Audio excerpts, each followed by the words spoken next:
السلام عليكم. معكم امين نصر الله مباشره في لاباج ايكونوميست افريكان دارجه الكواف دارجه، ومباشره انكور في البروفيل بيرسونيل ديالي باسكو هاد لا فيديو كتدخل في اطار لابرونتيساج اللي كيديروا الاعضاء ديال لاباج ايكو اف دارجه au profit des universitaires bien sûr ainsi qu'au profit des bacheliers.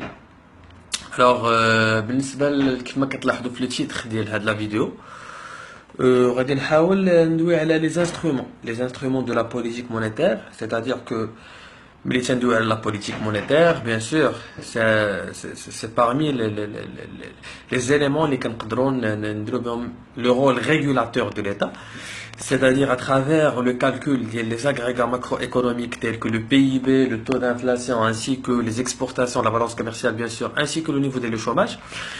Quand il y a un dysfonctionnement au niveau de l'économie, l'État a des outils qui permettent la correction de le niveau par exemple en décroissance, ou là par exemple au cas où il y a un problème économique, parce que par la suite le problème économique il encore أبعاد اللي هي اجتماعية. ملي كنقول لك par exemple le chômage reste un phénomène qui est économique. Au cas où le chômage ça va impacter le pouvoir d'achat des agents économiques, غيولي عندهم مشكل في الفلوس, du coup غتولي الكريم غيطلع, غيولي encore الشفرة, غيولي لو فول, غيولي beaucoup de choses en parallèle. alors داكشي علاش كنحاولوا ديما فيما كان عندنا مشاكل اقتصادية كنحاولوا نديروا ما في وسعنا انهم باش ما يوليوش مشاكل اجتماعية en parallèle. Alors, salam alaikum, c'est Abdel Taif. Alors, je continue. Comme je l'ai dit, parmi les éléments que l'État fait les corrections d'IALA, il peut utiliser la politique monétaire comme étant un instrument de régulation de la situation économique. Mais tout d'abord, avant de parler de la politique monétaire, il y a des éléments tels que la masse monétaire. Alors, la masse monétaire, tout d'abord, c'est une définition qui est logique. Alors, quand on parle de la définition logique de la masse monétaire, c'est quoi? La masse monétaire, c'est tout simplement l'ensemble des actifs détenus par les agents économiques non financiers dans un territoire bien déterminé, fois de la durée encore qui est bien déterminée. Alors, انتم قريتوا هاد la masse monétaire ملي كنتو كتقراوها في لافاك, حاولتوا ديروا la mesure ديالها, c'est-à-dire comment on peut mesurer la masse monétaire, c'est-à-dire la richesse qui circule au sein d'une économie qui est détenue par les agents économiques non financiers. J'ai bien dit non financiers. Alors, l'agrégat M3. Bien sûr, l'agrégat M3, la France a encore M0, M1, M2, M3 et M4. Parce que France a M0 qui est à la base monétaire, c'est-à-dire la monnaie super puissante, ainsi que M4 qui est les bons de trésor. شوف لينا من بعد la bourse et le financement. ان شاء الله غادي نحاول نديرهم لكم بعد parce qu'on a عندي un cours مع 7:15, انا j'attends juste les étudiants يجيو. Alors je voulais en profiter باش نقدر ندير معكم une ouverture على la politique monétaire. Alors je continue. Je disais que في المغرب يعني M3 يعني كنحاولوا نحسبوا بها la masse monétaire. Bien sûr M1 c'est quoi? C'est tout simplement la monnaie fiduciaire et la monnaie scripturale, c'est-à-dire كنحاولوا نقولوا بان il s'agit encore des billets de banque ainsi que la monnaie divisionnaire, les pièces de monnaie, plus la monnaie scripturale, c'est-à-dire les écritures bancaires اللي كديرها une banque commerciale au profit ديال الناس اللي حالين عندهم les comptes, c'est-à-dire tout simplement on peut contrôler cette monnaie scripturale à travers des supports monétaires. يعني ملي كيكون عندك فلوس حاطهم في البنكه كيفاش تقدر تحكم فيهم؟ c'est à travers le chèque, à travers les virements, à travers les billets à ordre, à travers ce qu'on appelle les instruments de monnaie. Alors autant de temps à autre شي حساب الفينانس و لا بورس شي واحد من عندك, وانا عندي واحد المارشي دي نوفو مارشي دي كابيتو ديال مسيو برادا. alors تنحاول نبارطاجي لكم لا بروشور ديالو. انا je suis en train de répondre en interaction, comme ça je vais garder une certaine communication qui est transversale. Bac اخويا d'accord, انا je suis en train de faire la convergence ما بين la fac وما بين comme ça باش كلشي يستافد. Alors je continue mon explication. Je disais مرحبا ماشي مشكل سي فيصل. Je disais que le calcul de la masse monétaire كما قلت لكم M1 c'est la monnaie fiduciaire scripturale, M2 c'est plutôt M1 plus les placements à vue. Quand je parle des placements à vue, c'est-à-dire c'est les comptes sur livret ainsi que les comptes d'épargne, et les placements à terme اللي كندخلوا فيهم les actions et les obligations. Alors en quelque sorte, ça reste l'ensemble des actifs monétaires et des actifs financiers détenus par les agents économiques. Alors bien sûr, il faut faire la différence entre les actifs. Qu'est-ce que ça veut dire un actif? Un actif, c'est tout simplement bien qui possédait un agent économique et en cas de cession, qui a ce qu'on appelle un revenu. C'est-à-dire c'est tout bien au moment de la cession qui procure un revenu qui s'appelle un actif. Les actifs, qui est un actif monétaire, un actif réel et un actif financier. Alors un actif monétaire, c'est tout simplement l'argent qui est immédiatement disponible, draham, ainsi de suite. Alors un actif financier, c'est lorsque tout simplement on détient une action ou une obligation, c'est-à-dire les instruments qui يكونوا في la bourse. عندك un actif réel يعني ملك بحال الارض بحال الدار بحال الطوموبيل هذا كيتسمى un actif réel. Alors بهاد الثلاثه اللي كنشدوهم يعني au moment de la cession كيعطوك un revenu. Et quand je parle d'un revenu, que ce soit un revenu d'usage ou là un revenu monétaire, un revenu d'usage, c'est-à-dire كتاخذ en contrepartie سطل ديال القمح ولا سطل شي خربيقه اخرى. C'est un revenu d'usage, c'est quelque chose que je vais utiliser. Et un revenu monétaire, c'est de l'argent, sachant que le revenu monétaire حتى هو فيه جوج, fait un revenu d'exploitation, fait un revenu حتى هو اللي كيكون non courant. Par exemple في le bilan, plutôt في CPC, tu قارن la comptabilité. في la classe 7 عندك les revenus d'exploitation, c'est des revenus اللي كدير l'entreprise à travers son activité. Par exemple une entreprise اللي كتبيع الجورنال راه غادي تدخل فلوس من الجورنال. وil y a des revenus d'exception, par exemple ملي كتكون داير شي قضيه وكتربحها, ملي كتبغي تبيع une machine qui est totalement amortie. Alors هنا كتدخل des revenus d'exception في الكلاس 7, les revenus non courants. Alors تبارك الله عليكم كاملين. الوغ باش نخلي هذيك ان سيغتان انتراكسيون, الشرقاوي عماد, مرحبا بك, سميه, دريس, حسام, ياسين, اسيدي سي. دخل السلام عليكم. وي انا شوف غتهبط لتحت ياك لاصه الاولى الثانيه انا نهبط لعندكم حيت هادو بما جيت السؤال هبطوا لتحت انا نرجع لكم ديكم كملت. داكور. Alors je continue. Alors, je disais que la masse monétaire, c'est M3. Alors, M3, c'est l'ensemble des actifs détenus par les agents économiques. Marhaba bik Marwa. Alors, je continue.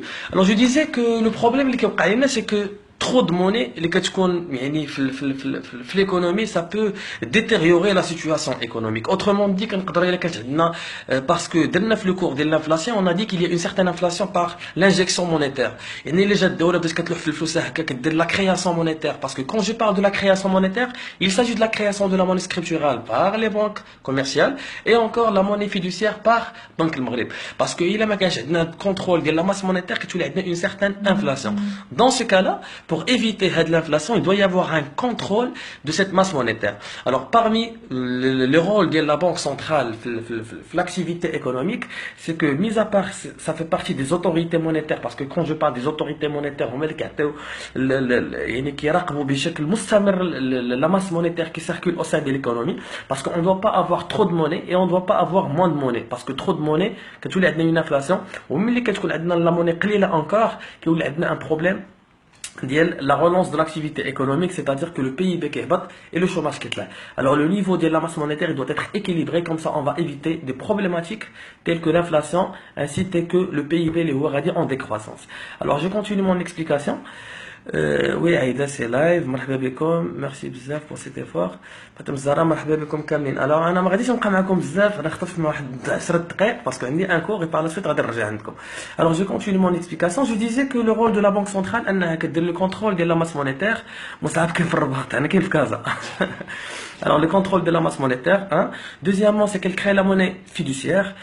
Troisièmement, c'est-à-dire qu'elle donne les politiques économiques. Quand je parle de politique économique, c'est la politique monétaire. En même temps, la banque centrale ديرنا le refinancement ديال لي بنك كوميرسيال. سانكيامون انها كدير واحد لو ريبورتينغ اللي كيساعد ان الدول تقدر تجي تستثمر عندنا, باسكو لو دخلتوا لو سيت ديال البنك المغرب كيعطيك لي زانديكاتور اللي واقعين في الفونسيي, شنو واقع باغ اكزومبل شنو واقع في هذا السيكتور, شنو واقع في هذا السيكتور, كدير دي زيتود سكون ابل دي زيتود ميزو ايكونوميك, كتعطينا لو رابور ديال لي برانش. كوم سا كنحاولوا انفيستو في المغرب تكون عندنا واحد النظره استطلاعيه على كل ما يقع عندنا في التراب الوطني ديالنا. الوغ كيف ما قلت لكم بان هاد لا بنك سنترال qu'est-ce qu'elle fait? Elle crée de la monnaie, mais quel type de monnaie? Elle crée à la fois la monnaie fiduciaire et la monnaie scripturale. Parce que maintenant, la confusion, la monnaie fiduciaire, c'est la monnaie super puissante qui est la base monétaire, et elle crée encore la banque, elle crée encore la monnaie fiduciaire scripturale. Alors, quand elle crée de la monnaie fiduciaire, c'est quoi? C'est tout simplement les billets de banque. Alors, les billets de banque, c'est bon, la banque centrale, elle a trois contreparties. C'est-à-dire, on ne peut pas créer de la monnaie comme ça. On les crée à travers des contreparties. La première contrepartie de la banque centrale, quand elle crée la monnaie, c'est tout simplement les avoirs en or et en devise. Devise, ou la création de la monnaie fiduciaire. Deuxième contrepartie, c'est lorsque, tout simplement, que tu veux refinancer l'État, que tu as le trésor de la monnaie fiduciaire, que tu as les bons de trésor. Et troisièmement, dans les opérations de réescompte, c'est-à-dire, le factoring, quand tu as une banque commerciale, quand tu as des clients, quand tu la banque centrale, tu as une contrepartie, que tu as la monnaie fiduciaire. Alors, c'est les contreparties de la création monétaire fiduciaire par la banque Banque Maghreb. Deuxièmement, on a la monnaie scripturale. La Banque Maghreb, la monnaie scripturale, c'est dans la mesure où elle accorde une avance, le trésor public, dans une durée qui est inférieure à un mois. خليكم معايا. Tu descends, تحت.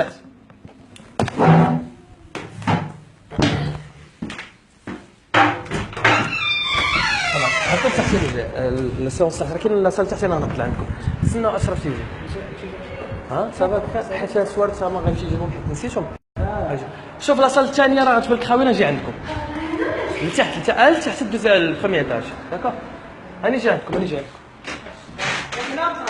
نتوما تقراو هنا. Alors, je continue mon explication. Je disais que lorsque Banque Maghreb كتبغي دير واحد l'avance، كتعطي une avance le trésor، حيت خصك تعرفوا بان le trésor هو الفينانسيي ديال l'État، هو اللي كيكون عنده يعني كيتحكم بالفلوس ديال الدوله. هنا في هذا الاساس هذا خصنا نعرفوا بان بارفوا كتكون الدوله كتبغي تخلص لي فونكسيونير ديالها، وكيكون عندها ان مونك دو ليكيديتي. اش كدير لا بنك سنترال؟ كتعطيها في الحساب ديال الدوله، كدير لها واحد لا سوم عطيت سورت باش ان هذاك لو تريزور حتى هو كيدير دي فيرمون بالنسبه لي فونكسيونير. كنلاحظوا بان كاع لي فونكسيونير كيتخلصوا اون اسبيس، كيتخلصوا باغ فيرمون. الوغ هنايا كيكونوا دي كونفونسيون مع لي بنك كوميرسيال باش يقدروا يعطيو الفلوس ديراكتومون par la voie bancaire. Alors هنايا كدير la création scripturale dans la mesure où elle accorde des avances en moins d'une période liée moins de 30 jours بالنسبه le trésor public. Alors هنايا c'est les contreparties de la masse monétaire, créer les contreparties de la masse monétaire quand on parle de la création par la Banque centrale. Alors je disais encore que la Banque centrale, كما قلت لكم، هي كتحاول دير لنا واحد لي بوليتيك ايكونوميك ودي بوليتيك مونيتير. يعني لي بوليتيك مونيتير شنو هو l'objectif ديالهم؟ c'est tout simplement soit des politiques de relance, soit des politiques de rigueur. Quand on parle de la relance, c'est-à-dire qu'il faut agir sur le PIB et le taux de chômage, et quand on parle de la rigueur, c'est qu'il faut agir tout simplement sur le niveau des prix ainsi que le niveau de la balance commerciale pour avoir une balance commerciale qui est excédentaire ou bien plus ou moins équilibrée. Parce qu'on ne peut pas avoir au Maroc une balance commerciale qui est excédentaire vu le principe des allocations de ressources, parce que le Maghreb qui est importé bzaf ou un manque في stock en devises. Du coup, puisque maintenant l'autosuffisance sur le territoire national, les opérations d'import.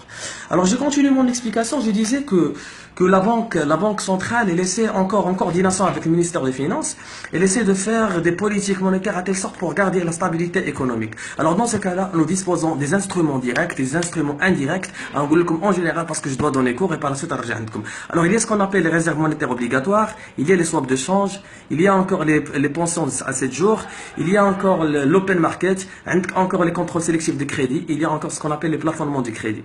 Alors c'est des instruments à la fois qui sont des instruments incitatifs, c'est-à-dire des instruments indirects, et il y a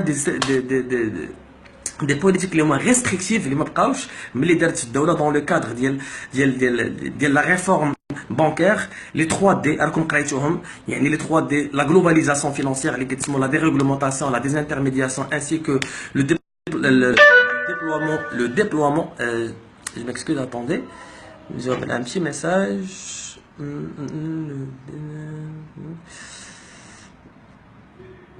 Alors, je disais dans le cadre des 3D, alors ça fait partie de la globalisation financière.